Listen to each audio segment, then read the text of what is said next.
100.5. 8:38 minutos. Recordarle a toda nuestra audiencia, a todos nuestros oyentes y televidentes, que después de conocer las posiciones de José La Luz y de Melton, está con nosotros Vinicio Castillo Semán. No creo que nadie cuente hoy con un plato más fuerte para tratar este tema. Y oportuno. Así es. Entonces, son las 8:38 minutos. Solo a nivel de información, después del discurso, Amable, vamos a tener una pequeña primicia ahí. Primicia. Sol de la Mañana, el programa de las primicias con los comentarios de Julio Martínez Pozo, Eury Cabral, Víctor Gómez Casanova, María Elena Núñez, José La Luz y Melton Pineda. Este lunes 28 en exclusiva, entrevista primicia del Sol de la Mañana.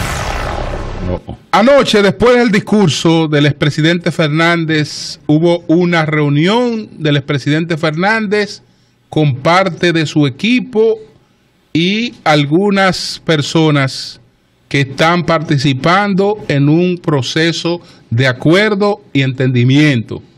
Esa reunión terminó a las 1:30 AM y la nota que recibí al final, no tengo detalles, pero que era positiva. No sé qué quiere decir positiva. Tal vez Vinicito nos aclare un poquito más. Pero estaban legisladores de la línea fuerte del expresidente Fernández en esa reunión con el expresidente Fernández después de su discurso. Y te agrego que se continúa hoy a las 10 de la mañana. Y esa reunión se continúa en el día de hoy. A las 9 hay una reunión del equipo de Leonel y a las 10 de esa comisión juntas. Bueno, José La Luz. Bueno, señores, buenos días a todos. Ustedes han escuchado muchos argumentos con relación al tema del discurso histórico del presidente Fernández. Yo voy a dar mi punto de vista enfocándome un poco más en algo que yo vengo diciendo hace mucho tiempo, desde que el presidente Fernández puso resistencia al movimiento del 4%, que no es un movimiento de factura local,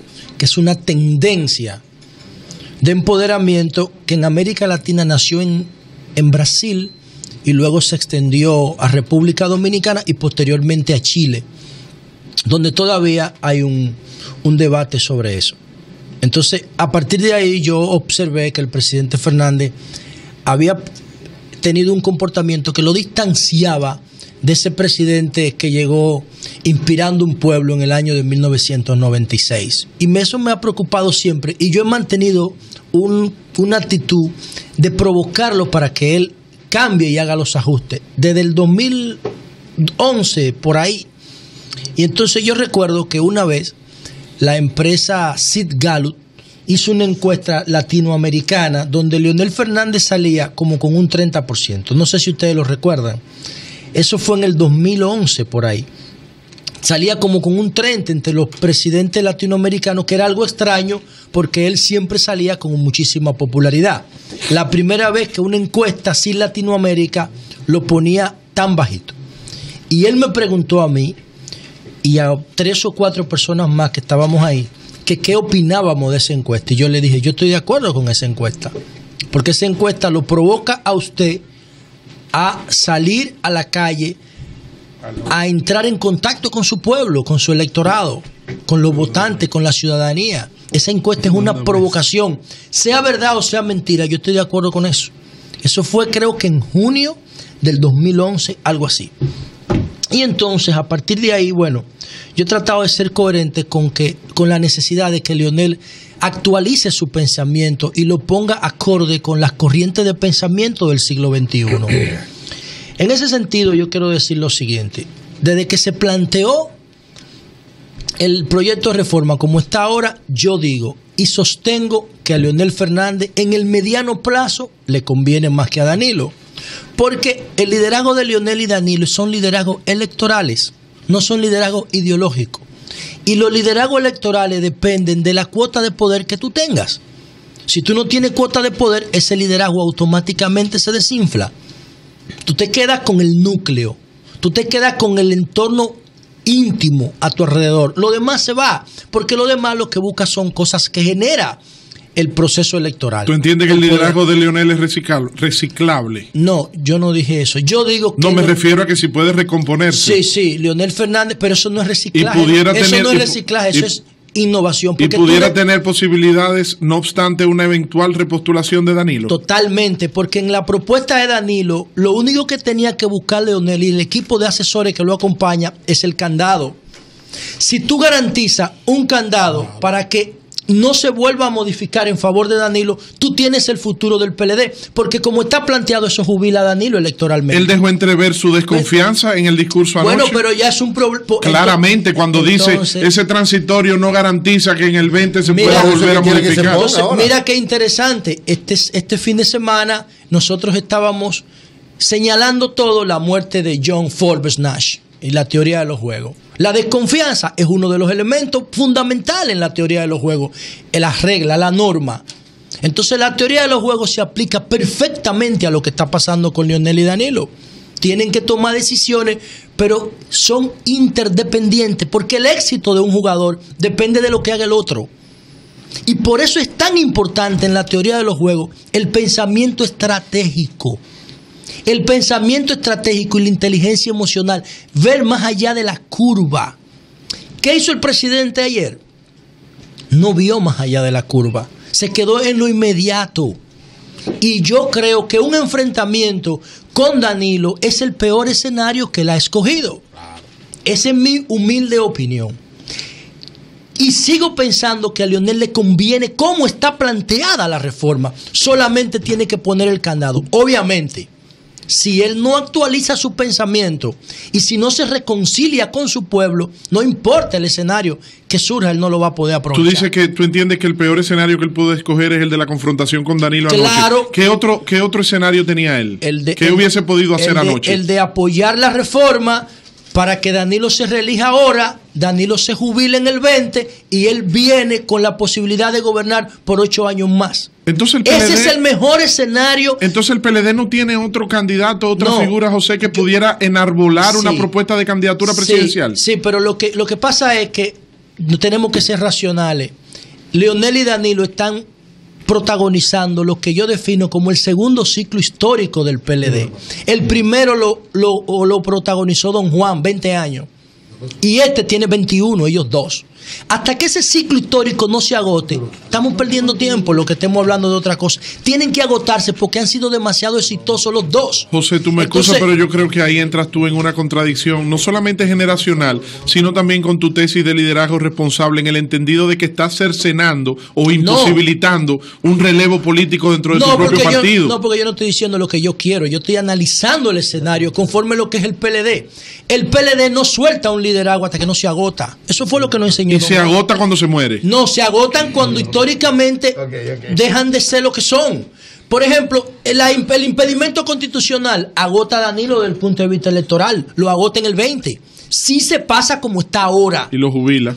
Claro. Lamentablemente. Ahora, a Leonel no lo jubila. Entonces el ciclo se puede extender. Le da opción de 8 años. Se puede extender. Entonces por eso yo digo que a él le conviene. ¿Tú quieres 8 años más de Leonel? Digo, le da opción a él. O sea, tú quieres por 8 eso años yo más digo, de él puede ser un buen presidente. Por eso yo digo que a él... Entonces Danilo 8 y tú quieres 8 no, más. Porque eso no o sea, significa... ya Leonel tiene 12, ¿verdad? Danilo 8 y 12. Eso no significa que se dé en la realidad. Eso no quiere decir que se dé, pero hoy. En un FODA, esas son tus fortalezas. Eso no significa que se dé en la realidad.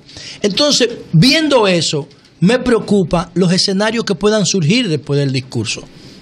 Por ejemplo, yo espero que esas contradicciones solamente lleguen hasta donde termine el proceso interno. Claro. Que una vez el PLD tenga un candidato, no importa quién sea, puede ser Danilo, puede ser un candidato alternativo. Si Leonel y Danilo no se ponen de acuerdo, una tercera figura. Puede ser una tercera figura. No importa cuál sea o quién sea, lo importante es que el enfrentamiento solamente dure hasta que termine el proceso interno, y ahí el comité político tiene que jugar una labor clave. Melton dice que a Julio le gusta esa propuesta de la tercera figura. Mira cómo se ríe. Bueno, esa es una opción que surge ahora. Claro. El otro escenario es cómo se va a comportar la oposición. Por ejemplo, cuando yo hablé aquí, se lo dije a ustedes, de la propuesta de Peñaguaba, que ayer estuvo en el Palacio también. Peñaguaba planteaba un acuerdo de unidad nacional para un gobierno de unidad nacional. Y incluía a Miguel y al PRD ahí.